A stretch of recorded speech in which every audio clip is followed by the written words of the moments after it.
This is Jeff, aka Machan Daily, and this is the Bragging Rights Breakdown Europe Edition.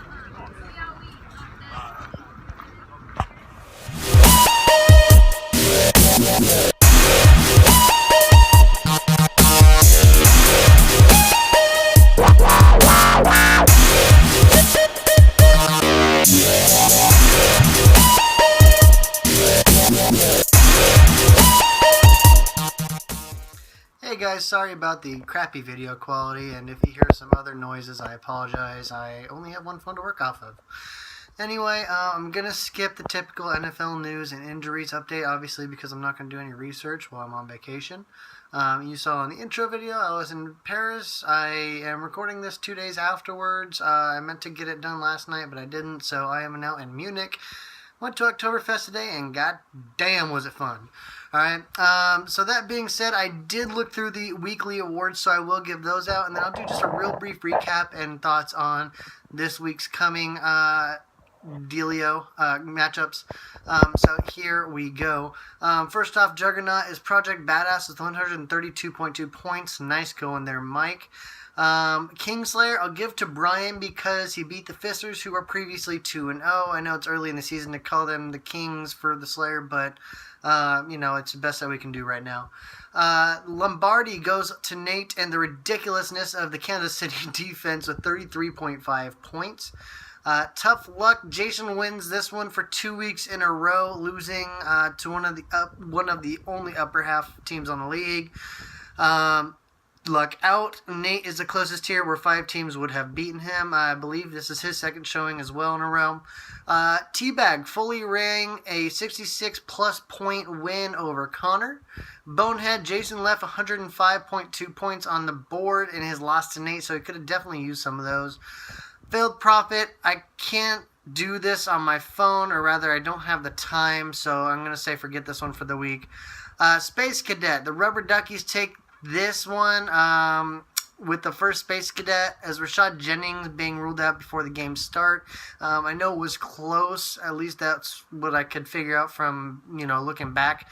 However, that does give the first Space Cadet. And Jason gets the game of a week against Nate with the game that was decided by 3 points. Alright, so looking back at the first recap of last week was me versus, Chris. This one was actually really tight going into Monday night. Both of our quarterbacks had not played, but luckily, as I expected, Drew Brees outperformed Matt Ryan. He averages 350 yards and 3 touchdowns at home. So luckily, he kept up with that streak and got me the win, even though it was a low-scoring game. Now we move on to Project Badass versus Holder Like a Six-Pack. Despite a bad performance by Ben Roethlisberger, LaShawn McCoy, Mike Evans, and Doug Baldwin, as well as actually Justin Tucker, all pulled in some big points for Foley, giving him a total of 132.2. Tyler Lockett didn't contribute anything to Holder Like a Six-Pack and really kind of secured the loss for him, even though he didn't have that many points to begin with on this one. Now on to the Fisters versus Bala on a Budget. They finally got a loss this week, despite having a really great starting decision in Charles Sims. So he did perform well. However, when one player goes for 32.5 points, and that's Jones for Detroit on Bala on a Budget, it's kind of hard to keep up with that pace. And he did end up winning by over 30 points. So sorry for the first loss, girls, but it was bound to happen soon.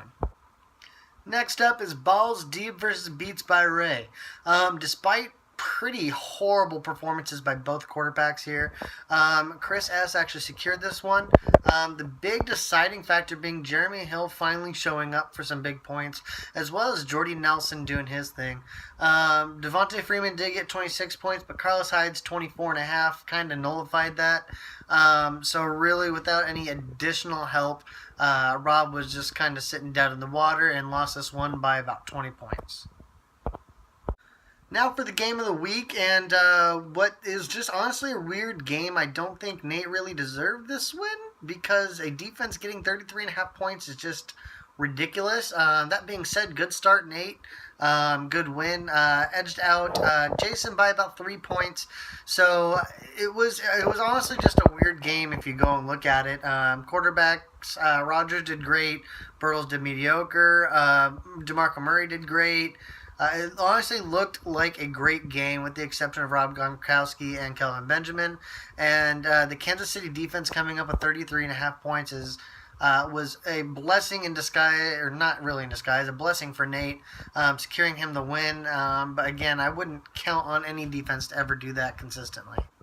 On last but not least is fire-breathing rubber duckies versus the Cowboys. Another weird game. Truly, this one is just Mike's got a great team. They should be doing better, but they just are way underperforming. Pittsburgh defense with -4 points did not help. Todd Gurley finally showed up with 20 points, but when Derek Carr with 11.9 is the next highest, and then everything else is below 6 points or less, you just can't win. Again, it's not. I don't think it said he's got a bad team. They're just not performing well. Luke did win this one actually with a pretty decisive victory. Could have probably beat most people in the league. T.Y. Hilton putting up 23.4 points, and Zach Miller putting up 19.8.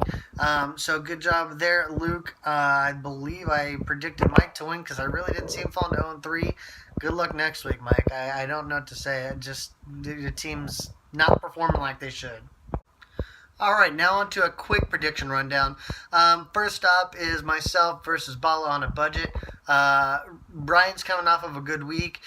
He does have a slight edge in the predictions. However, I'm going to go with myself just because my team hasn't been performing great aside from this last week. And frankly, as long as I keep predicting myself and I keep winning, I'm going to keep doing it just because I have a little superstition in me. So that's where that sits. On to game 2. That's going to be Team Has No Name versus Project Badass. This is a very close one in the predictions. Only 2-point projection for Team Has No Name.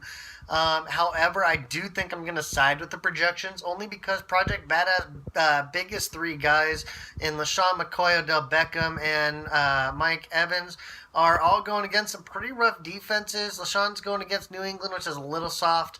Odell Beckham, however, is going up against Minnesota, who's been rock hard, and Mike Evans going up against the very solid Denver secondary. I just don't see any of them giving him production, so unless he gets some production elsewhere, I really got to go with Chris on this one. Next up is the first couples fight of the year. Holder like a six-pack versus the Fisters. Delaney and Connor, I do not envy you this week. I'm glad my wife does not play because I don't know how you play this. That being said, I really got to give this one to Connor, surprisingly. I see big production from Demaryius Thomas, not just because he's on my team, but because he's going up against a soft Tampa Bay defense. Lockett might struggle a little bit going against Seattle. However, again, just like I said in the last one, Charles Sims going up against Denver is a really tough matchup, and I don't see him getting anything over 4 or 5 points just because the Denver defense is so solid. That being said, any given Sunday, anything can happen. So, but I am going to have to side with Connor on this game. Next up is Teenage Mutant Ninja Bortles up against Balls Deep. Due to the bye week, Nate's big quarterback Aaron Rodgers is going to sit, and he's throwing in Trevor Siemian, which could be a make or break right there. He has not done a great production. However, Tampa Bay is a soft defense, especially in the secondary. However, the way I see this one playing out is that Balls Deep has Emmanuel Sanders as long as he plays him. I think that's where most of Simeon's balls are going to go this week because Tampa Bay seems to give up a lot of points to second receivers. That being said, I have to go with... I have to go with Balls Deep on this one just for that reason. Again, I know I'm looking at Denver pretty heavily, but I don't have all the stats and everything in front of me like I normally do when I'm doing these videos. So I'm just going off my best knowledge, and not having seen Week 3 myself does put me at a little bit of a disadvantage in these predictions. However, I am going to have to side there with Balls Deep. It's hard to be impartial in this next one. Beats by Ray versus Fire Breathing Rubber Duckies. Again, Mike is 0-3. I know Rob's 1-2, so they're both on the losing side of things. However, I just really have a hard time seeing Mike's team go 0-4, especially with all the players he's got. I don't see them all underperforming this consistently.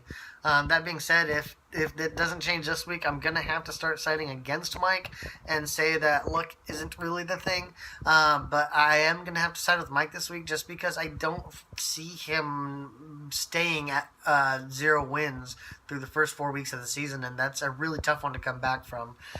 So I expect to see him start making his bounce back right now, especially with the players he's got. I think it's very possible. All right, predictions on both the last one I said and this one are very tight. And again, I have a hard time making a decision here. The Cowboys bounce back. They've been performing better than I expected them to, whereas Jason's team is not performing as well as I would expect it to. So it's a really confusing little game here. That being said, Rob Gronkowski should be back in full health now. So I expect to see a lot more of him, and that's what Jason's really been waiting on, if I were to guess. Minnesota defense has been standing up strong, so I got to give this one to him. Whereas Luke's team could definitely explode. Good pickup by Curtis Artis-Payne. I think you'll see a lot of him this coming Sunday.